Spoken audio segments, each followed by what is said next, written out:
बड़े मूर्ख हो तुम दोनों। तुम्हें क्या लगा मैं ये फल खाकर यहाँ से चला जाऊंगा? अरे अब पहले मैं इस चिड़िया को खाऊंगा और फिर तुझे, और तुम दोनों को खाने के बाद इन ताजा ताजा अंडों को। अब तो मुझसे रुका नहीं जा रहा।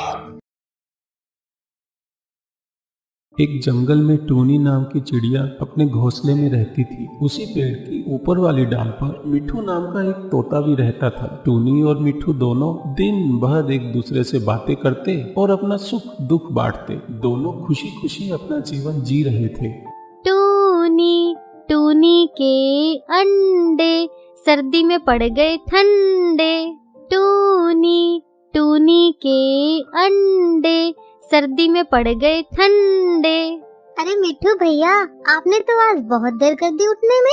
अरे टूनी बहन, आजकल सर्दियाँ बहुत हो गई है ना, तो सुबह सुबह अपनी रजाई से उठने का मन ही नहीं करता। जैसे ही उस मुर्गे की बांग से नींद खुलती है, फिर से अपना मुंह रजाई में दबाकर दोबारा सो जाता हूँ। कमबख्त ये सर्दी मेरी जान निकाल कर ही छोड़ेगी इस बार। अरे मिठू भैया, आप तो बड़े ही हट्टे कट्टे और बलशाली हो। भला ये सर्दी आपका क्या बिगाड़ लेगी? ये मुर्गा भी ना नास पिटा सुबह सुबह 4 बजे बांग देने लगता है। ठंड के मौसम में भला अब सुबह 4 बजे उठकर करूं भी क्या?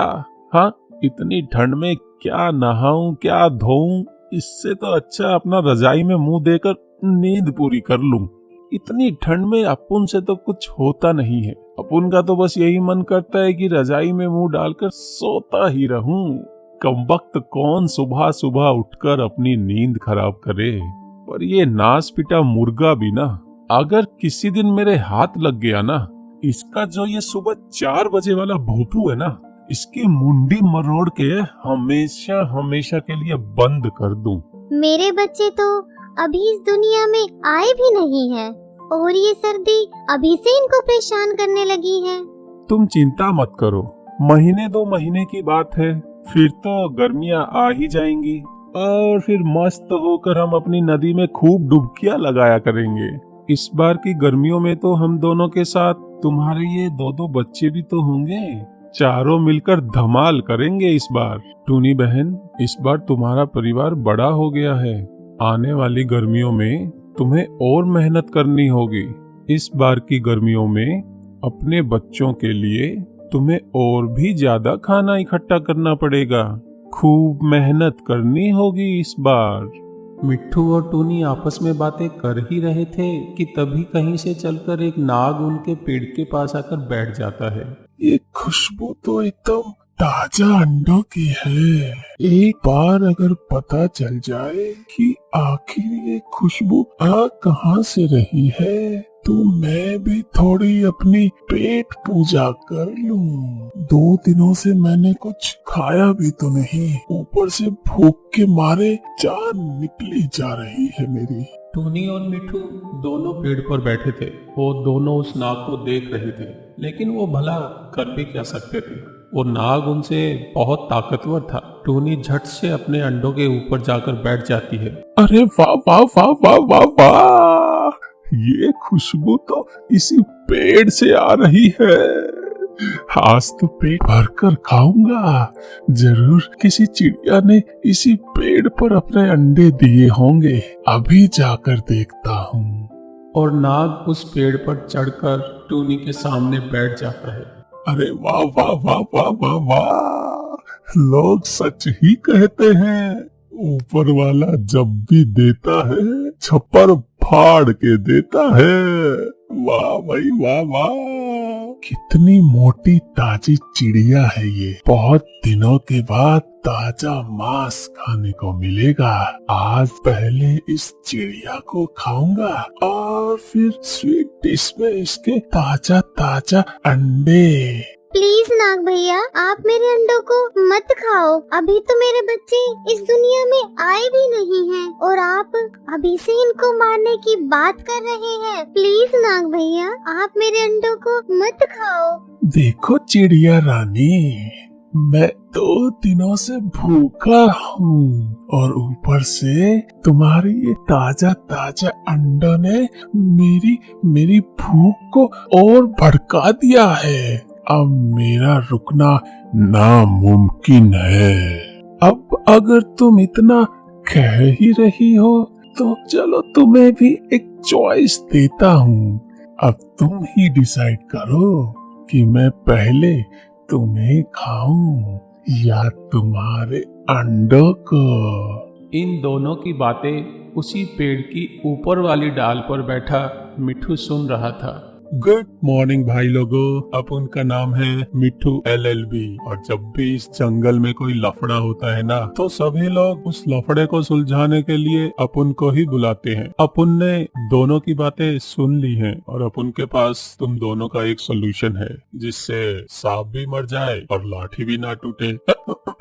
मेरा बड़े भैया, मेरा मतलब है ना रहेगा बांस और ना बजेगी बांसुरी। अब छोड़ो यार बड़े भैया, ये सब बातें तुम्हारी समझ में नहीं आएंगी। चलो सीधा मुद्दे पे आते हैं। मुझे इस जंगल में एक ऐसे पेड़ का पता है जिस पर हर साल सर्दियों में लाल रंग के फल लगते हैं और वो कोई ऐसे वैसे फल नहीं है, वो जादुई फल हैं। जो भी एक बार उन फलों को खा ले समझो हमेशा के लिए अमर हो जाए। फिर इस जंगल में कोई भी उसे मार नहीं पाएगा।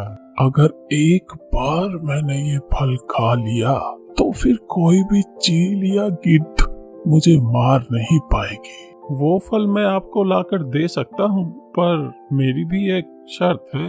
कैसी शर्त? बड़े भैया, वो फल खाकर आप हमेशा हमेशा के लिए यहाँ से चले जाओगे और फिर कभी भी इस जंगल में लौट कर नहीं आओगे।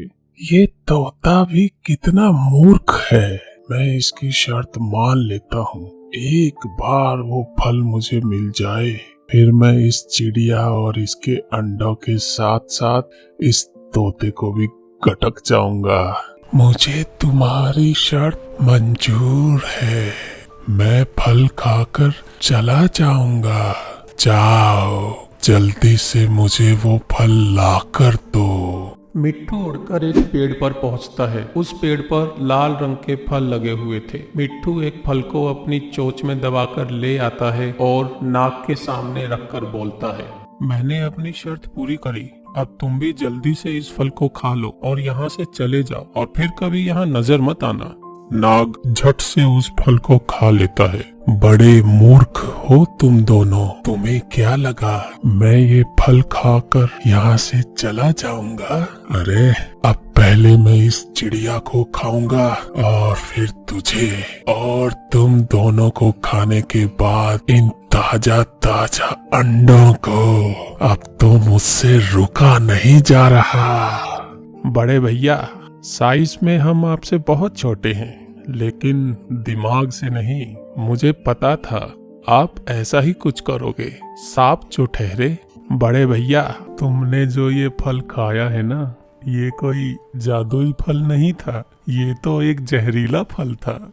और थोड़ी देर में ही जहर के असर से नाक के मुंह से खून निकलने लगता है और वो वही पेड़ से गिरकर मर जाता है। और एक बार फिर से टूनी और मिट्ठू खुशी खुशी एक साथ रहने लगते हैं। थैंक यू मिट्ठू भैया।